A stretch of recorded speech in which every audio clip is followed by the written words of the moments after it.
Hello traders, welcome to a new video on the channel. Today's topic is going to be why trade futures markets. We're going to go over quickly what the futures markets are and what are the advantages as a trader to start using them. You know, lately I've seen a huge amount of interest build up as far as futures, especially now with the advent of all this trading funding companies, prop firms as well, plus also with micro contracts now.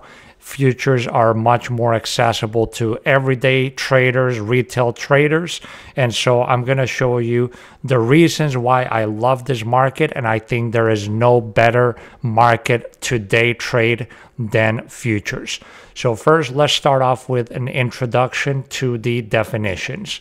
So a futures contract is a legal agreement to buy or sell a particular commodity, asset, or security at a predetermined price at a specified time in the future. Futures contracts are standardized for quality and quantity to facilitate trading on a futures exchange. So that's basically like the official CME definition of what the futures instruments are. Buyers of a contract is taken the obligation to buy and receive the underlying asset when the future contract expires. The seller of the futures contract is taken on the obligation to provide and deliver the underlying asset at the expiration date.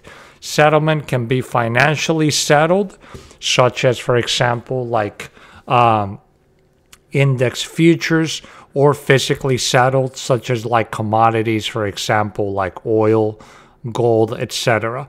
Most traders will not hold contracts open until expirations, but they will just speculate on them at the current front month contract. So pretty much all retail traders that are day trading futures, they're not really holding these contracts long term.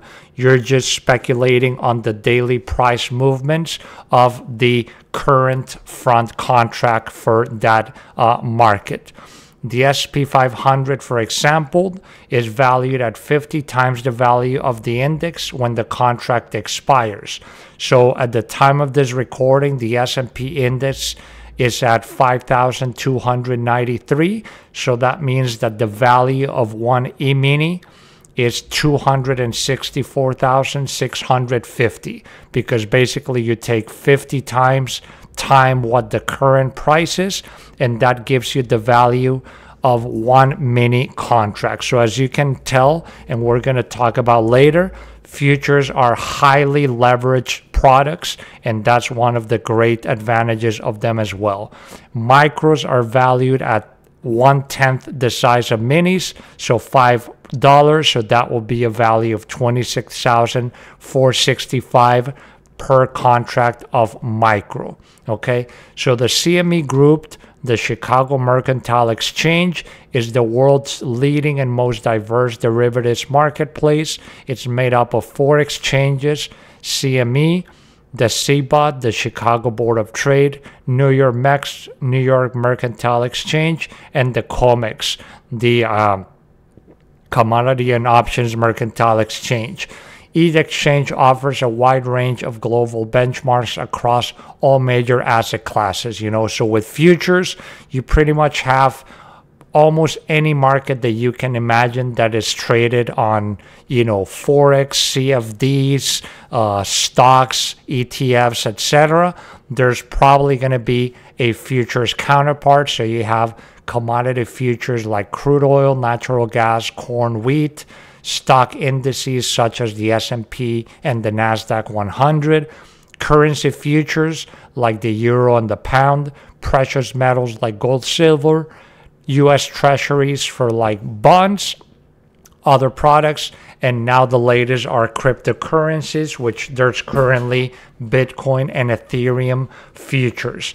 And now if you look right down here, this is from the CME website. One of the big advantages of futures too is that they're traded, some of them like the U.S. stock indices, which are by far the most popular, are traded basically 23 hours a day from 6 p.m. Eastern up until 5 p.m. Eastern when the settlement is made on the day after, with a 1 hour pause or what's called the close in between the trading days. So, you know, the main market hours are obviously going to be, in the case of the stock indices, is going to be the stock market hours, 9:30 to 4 p.m.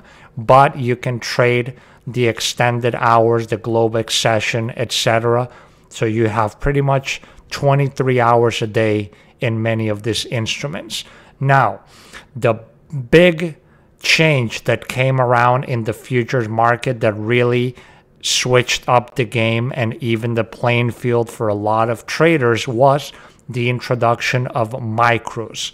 So in May of 2009, the CME launched 4 major indices as micro contracts at 1/10 the value of the mini counterpart, opening up the doors for a lot of retail traders to start participating in the futures market with a lot less capital required.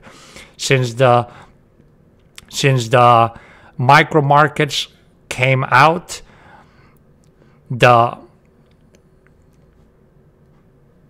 since then, more micro markets have come out. There's more than 4 now, plus the fact that more and more mainstream brokers and platforms like TradingView, Robinhood, Webull, etc., they've been getting into the futures market. That means that it will become much more widespread and available to traders everywhere. So with the advent of micro contracts, that is now allowing a lot of smaller traders to be able to participate. Okay, so futures markets, as you can see, I talked earlier, but you can see examples here with the codes. Equity futures, we have E-mini S&P, the Nikkei, the NASDAQ 100, mini Dow, Russell 2000. Interest rate futures, you have the 10-year yields, 2-year notes, 5, 10-year notes, bonds. Currency futures, so this will be, if you're used to trading spot forex markets, you can trade currency futures for that specific currency. So there's Australian dollar, British pound, Canadian dollar.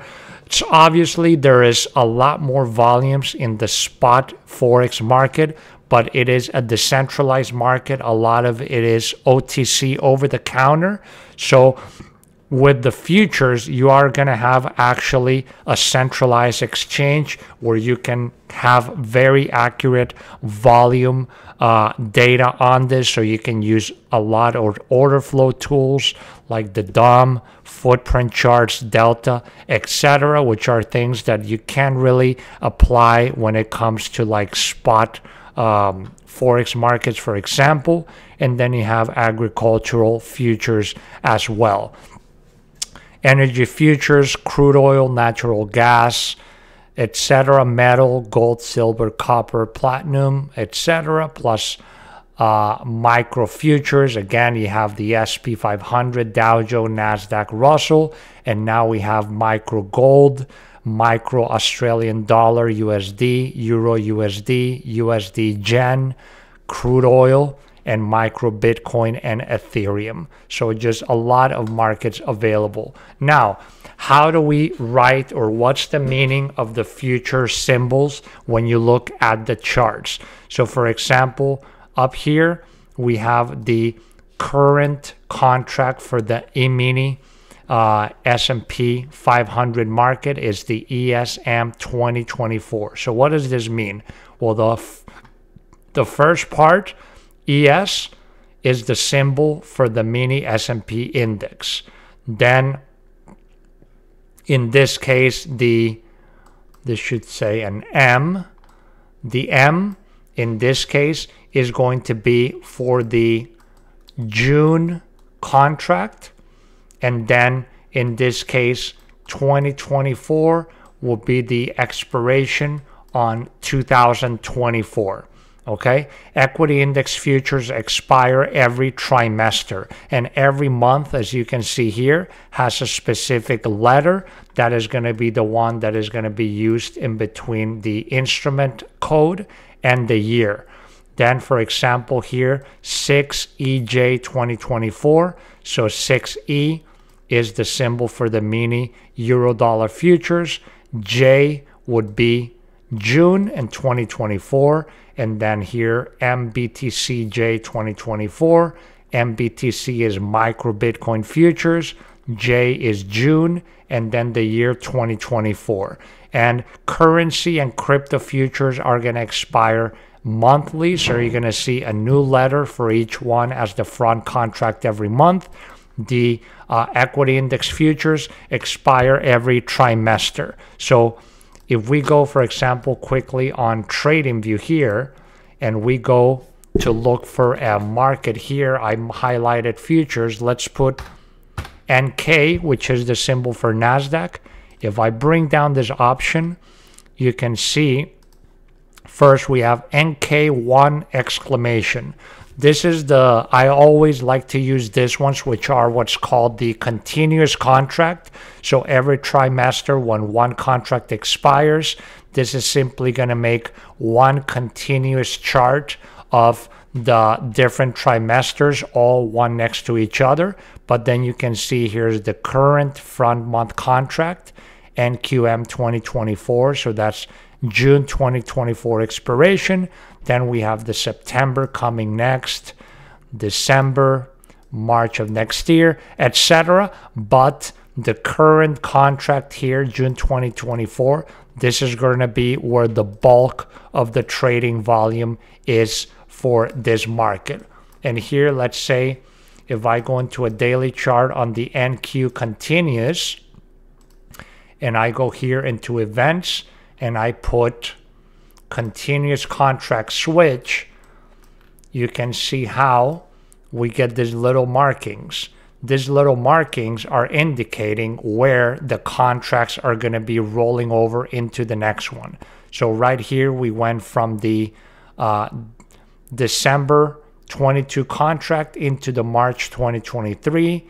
Here we go from the March 2023 into the June, etc. And you can see right here on March 8th, we made the switch from the March contract into the June 2024 contract now. These charts are back adjusted, as you can see here, but you can take this off. And what you're going to notice is usually there's going to be some gaps in between the close of one contract and the opening of the next one. Okay, it used to be less, but now these gaps have gotten a little bit more larger. You know, sometimes there's like a 30, even a 50-point gap in between them. So that's why the back adjustment is going to just close those gaps so you can have a nice continuous chart to analyze. Okay, so let's go back to the presentation. So there's also the contract rollover, and this is a function. You can look at this on the CME website. It's called the pace of roll. And when a contract is nearing its expiration, this is the tool that you can use just to see how the volumes are going to be shifting. So here we have volumes on the vertical axis, dates to expiration on the horizontal. And as you can see, in this case, this is the March contract, and then this is the current December contract, and this is the future March contract. So let's say this was December 2023. This is March 2024.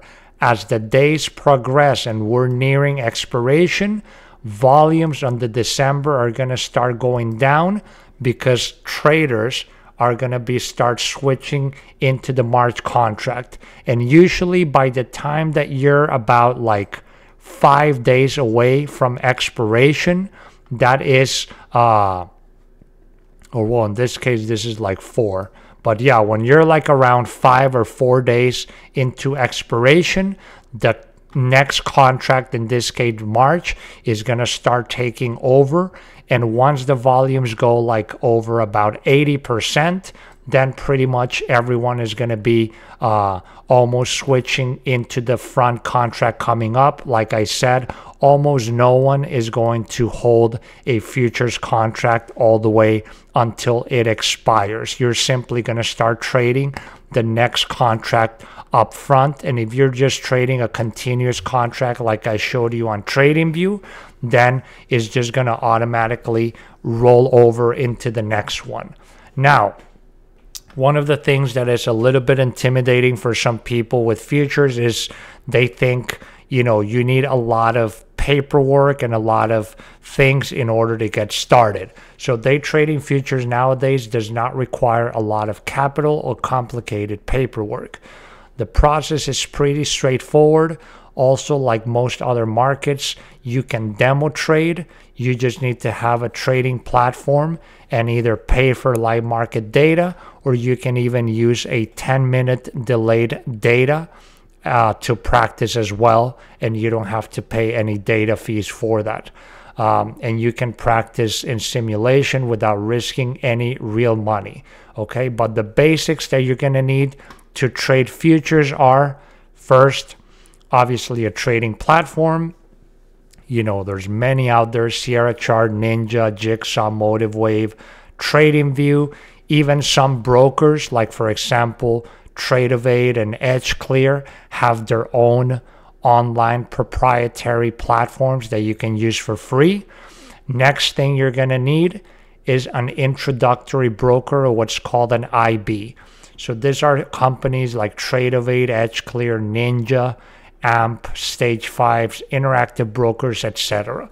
These introductory brokers, you're just going to have some paperwork to fill, give them some personal information, and you're going to need to put in a deposit of funds into these accounts. The introductory broker is going to set you up with a clearing firm that they work with, so you don't really have to do anything regarding the clearing firm. The IB broker is going to set you up. For example, when I traded with Tradeovate, I was using Doorman as the clearing firm. Now that I'm using Stage 5, I'm set up with Advantage Futures. But, you know, pretty much everyone is very similar. And trust me, customer service on any of this is really, really good. Next, you need market data. So depending what markets you trade, most cases you're only going to be using the CME Group's data for equity index, forward futures, etc. Next, you need a data connection to the platform. So you'll need some kind of connection from your broker to the platform, unless you're using an in-house platform. So some of these connections are, for example, Rhythmic, CQG, the Sierra Charts Teton or Denali data feed, etc. And then finally, if you are going to be trading live, you will need the necessary funds on your account just to cover the margins needed for that particular instrument. But as we're going to show you later, if you're going to trade like micros, you need a pretty small initial amount to be able to start trading. Now, there's another category that I wanted to mention because the popularity of this is very big now, and that is, in recent years, there's been a huge upswing in what is known as trader funding companies or prop firms. These companies will allow traders to trade in a simulation environment using real-time data in order to complete an evaluation with a specific profit target, liquidation price, and other factors like position size, scaling, etc. Even when these traders are, quote, funded, meaning they've passed the evaluation and they're now in a performance-based account, they most often will still be trading a simulation environment using live CME data, but they can take real money payouts from their performance if they complete the specific profit rules for the company. Only after traders have been consistent for some time will some firms actually move them to a live account where their orders will go into the CME and they will be considered professional traders, and they're going to have to pay their respective data fees as such, which are higher to the CME. Okay. And if you're interested in this, I have a whole playlist on my channel where I talk about several of these companies, and I have a lot of discount codes in the description if you want to use them.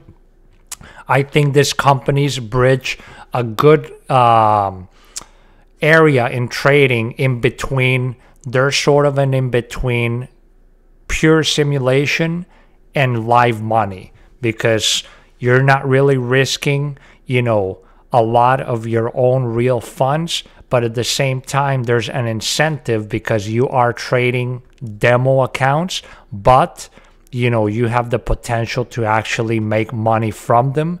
So it's sort of a good in-between, I think, for people that are, just diving into futures, but they don't want to necessarily risk a lot of real funds. Now, the data fees, this is something, if you want to have live data feeds, you're going to have to activate. This is just a screenshot from the Sierra chart. And in this case, this is the one that I use, which is CME with market depth for non-professional trading accounts. This is billed on the first day of every month. Doesn't matter when you first sign up. Always on the first of the month, you're going to be charged. And you can see if you have a live account, then your cost is going to be $12.50 a month. In this case, in Sierra chart, in order to have the live CME data to trade with. Fees and commissions. Overall, there's 4 basic types of fees incurred during active trading of a single futures contract. There's exchange and clearing fees, National Future Association fee, brokerage commissions, and data fees. All these fees are assessed on a per contract basis, and the fees listed above are quoted to the trader by the trader's brokerage firm on a per side or round turn basis. So what they mean by round turn or round trip is how much you pay to open one contract and to close it.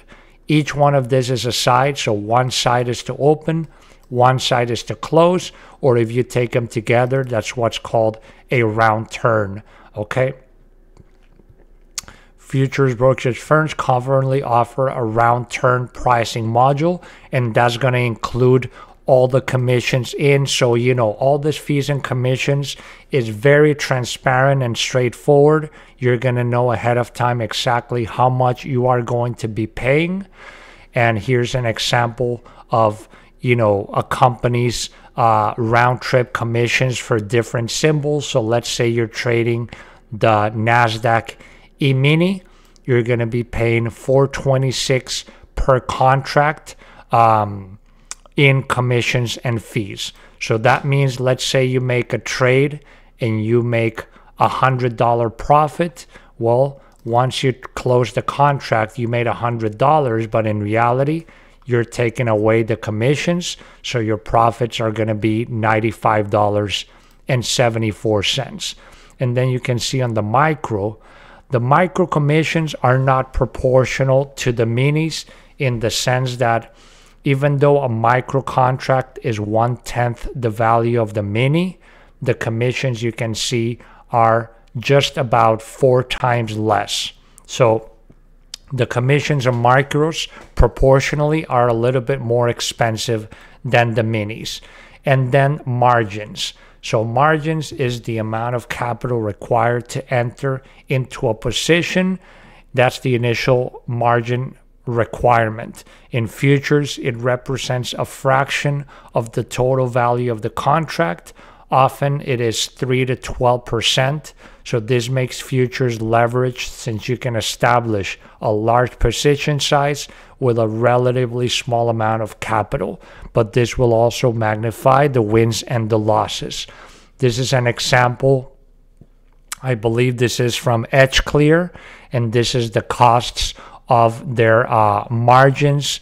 Again, you should check now, because this was taken many months ago, so this might have changed a little bit, but you can see how, if you're going to be trading micros, for example, the micro E-mini, you can see that you need as low as $100 per contract just for day trading. If you're going to be swing trading futures, meaning you're going to be holding past the close from 5 to 6 p.m. Eastern, your margin is going to be over about 10 times bigger than your day trading margin. That's a big reason why futures is so attractive to trade for day trading, because your margin required is going to be so much less than if you wanted to be able to day trade stocks and go long and short, etc. And even versus, holding swing trade positions. That's why I really like futures, just because the day trading margins are pretty affordable and you don't need a huge account to get started with them. Now, to finish off, let's talk about the advantages of futures and why I think they're the best instrument to day trade in. So this is more specifically geared towards USA customers, but futures offer tax advantages compared to stocks and ETF trading, as you are able to report part of your profits at a more favorable long-term capital gains bracket, therefore giving a more favorable tax bill at the end of the year. Second, highly leveraged instrument which provide greater exposure for less margin. Profits and losses can be made quicker because you are more exposed than, say, traditional stocks. And again, you have a lot of leverage on your positions. Futures market are very liquid, especially things like NASDAQ, E-mini, Dow futures, the Euro futures, etc., Bitcoin futures, and many trade beyond traditional market hours. So again, lots of them you can trade 23 hours a day. Now, the commissions and execution costs are low, and they're charged when the position is closed. So you know upfront exactly what your fees and commissions are, and they're going to be charged once you close out your positions. They're great for diversification and hedging. So this is going to give you a lot of different strategies that you can use. For example, if you're long on ETF, for example, then you can use a hedge going short on a futures counterpart, for example, or things like that, or just to diversify into other markets. Now, the markets are more efficient and fair. There's less insider trading, and there's no hidden fees. You know exactly upfront what your margin requirements are and what your trading fees are. There's transparent pricing. These are highly regulated markets, okay? So the CME is overseen by the CFTC, and there's little counterparty risk. So, a lot of markets like crypto and Forex, there's going to be a lot of, shady exchanges, if we can say it, that way, that you're not really going to be certain that they're going to have the best interest of the customers in mind. They can just disappear with the users' funds. They can slip in all these fees. They can get you with a lot of slippage on your executions, low liquidity instruments, etc. So futures markets are very regulated. Their customer service is excellent as well. I've dealt with 3 companies, Tradeovate, EdgeClear, and Stage 5, and all 3 of them have been super responsive. They've all been great to work with, and there's never been any problems if I needed to pull out money to take out profits, etc. It's a very easy market to short sell. So if you've traded Forex, there's a rule that they have regarding how many positions you can take per day. And if you want to go short on stocks as well, you need to have a lot of margin on your account. I don't remember the number now because I don't really day trade stocks, but I believe it's something like $20,000 at least in an account. in order to be able to avoid the rule and be able to, go short on stocks, etc. Whereas in futures, with just a little micro contract with $100 margin per day trading, you can go short or long, etc. Micro contract sizes have opened up a whole market for smaller retail traders that could not afford the margins of the mini contracts before. So started in 2019, a lot of smaller traders are now able to afford the margins required and the account sizes required for these companies in order to participate in futures. And there's low entry costs now with many good free platforms available to trade. Again, a lot of the brokers offer their own free platforms as well, with a lot of good, robust order flow and volume profile tools, etc. Okay, so for all these reasons, I think futures markets are, for me, the best instruments and the safest in terms of regulation and counterparty risk that you can use in your own day trading. Okay, so that's pretty much it for the video. Any questions, comments, leave them down below. Thank you all for tuning in. Hope you're having a great week, and I'll see you all in the next one.